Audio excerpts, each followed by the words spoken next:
Selamat pagi, salam Jumat berkat buat kita semua.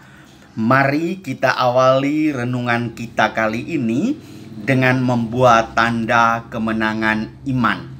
Dalam nama Bapa dan Putra dan Roh Kudus, amin. Tuhan bersamamu dan bersama rohmu. Inilah Injil Yesus Kristus menurut Lukas. Dimuliakanlah Tuhan. Pada suatu ketika, Yesus sedang berdoa seorang diri. Maka datanglah murid-muridnya kepadanya. Yesus lalu bertanya kepada mereka, "Kata orang banyak, siapakah aku ini?" Mereka menjawab, "Yohanes Pembaptis." Ada juga yang mengatakan Elia. Ada pula yang mengatakan salah seorang nabi dari zaman dahulu telah bangkit. Yesus bertanya lagi, "Menurut kalian, siapakah aku ini?" Jawab Petrus, "Engkaulah Kristus dari Allah." Dengan keras Yesus melarang mereka memberitakan hal itu kepada siapapun.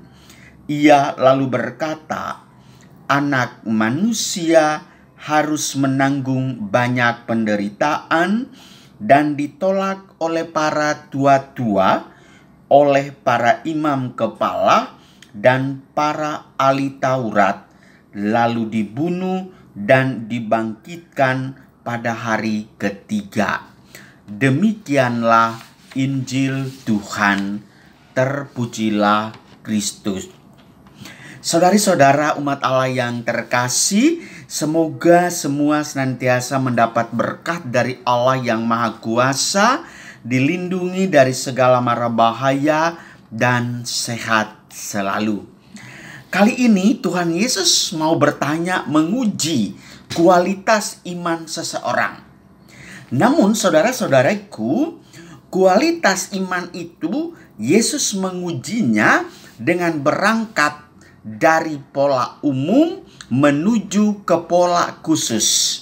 Atau dalam istilah ekonomi disebutkan bahwa berangkat dari titik deduksi menuju ke induksi. Secara deduksinya dia mengatakan, bagaimana apa kata banyak orang tentang aku ini? Lalu mereka memberi jawabannya bermacam-macam. Tentu sekali dengan versi mereka.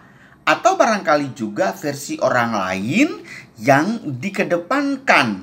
Maka mereka mengatakan, ada yang mengatakan saudara adalah Yohanes Pembaptis.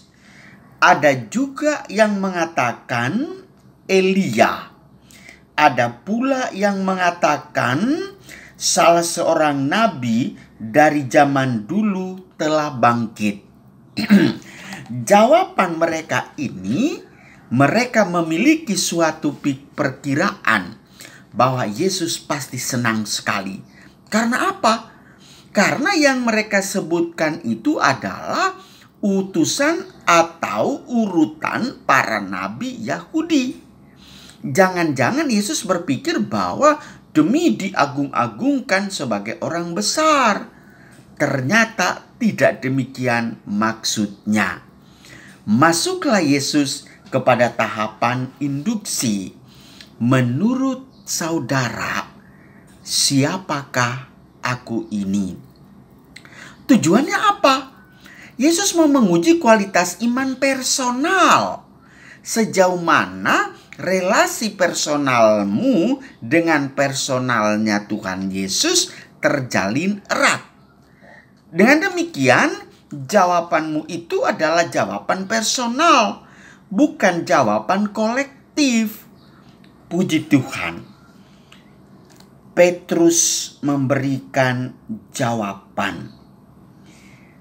Engkaulah Kristus dari Allah.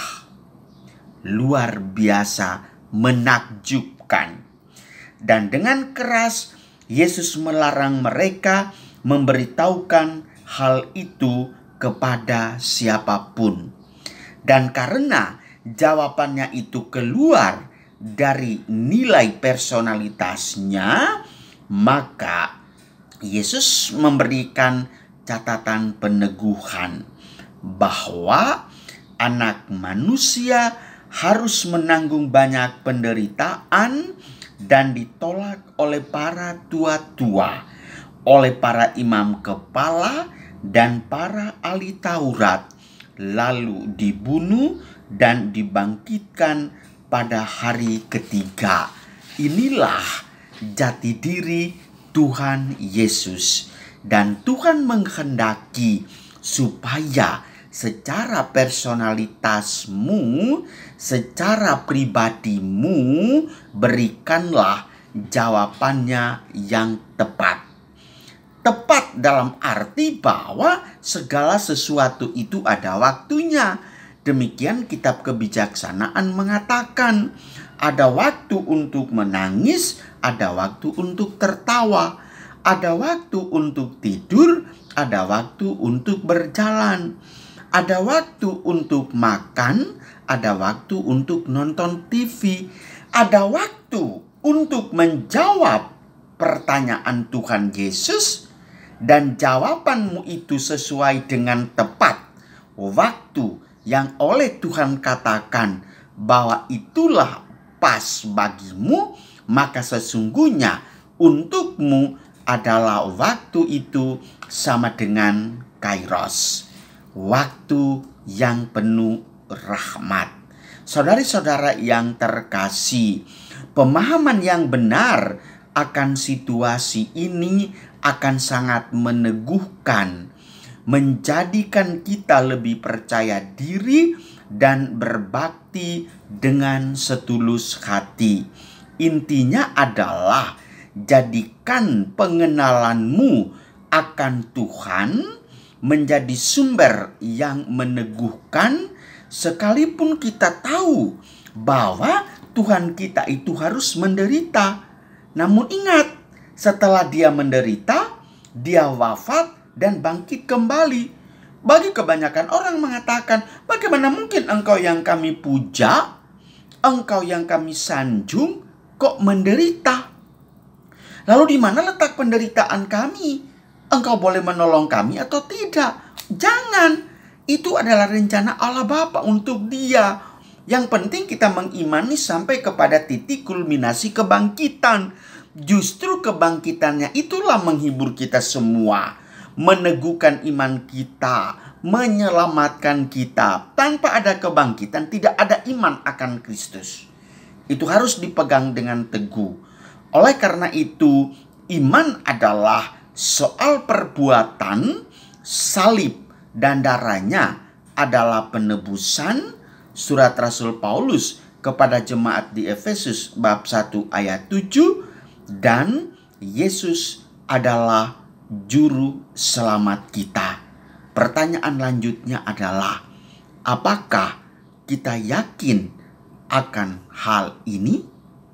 Renungkanlah masing-masing. Marilah berdoa. Tuhan Yesus, aku percaya secara pribadi dan hatiku bangga mengakui bersama Rasul Petrus bahwa Engkaulah Kristus dari Allah. Aku bersyukur dan bergembira karena Engkau sendiri tidak pernah meninggalkan aku dan berjuang seorang diri. Engkau adalah Immanuel, Allah beserta kami.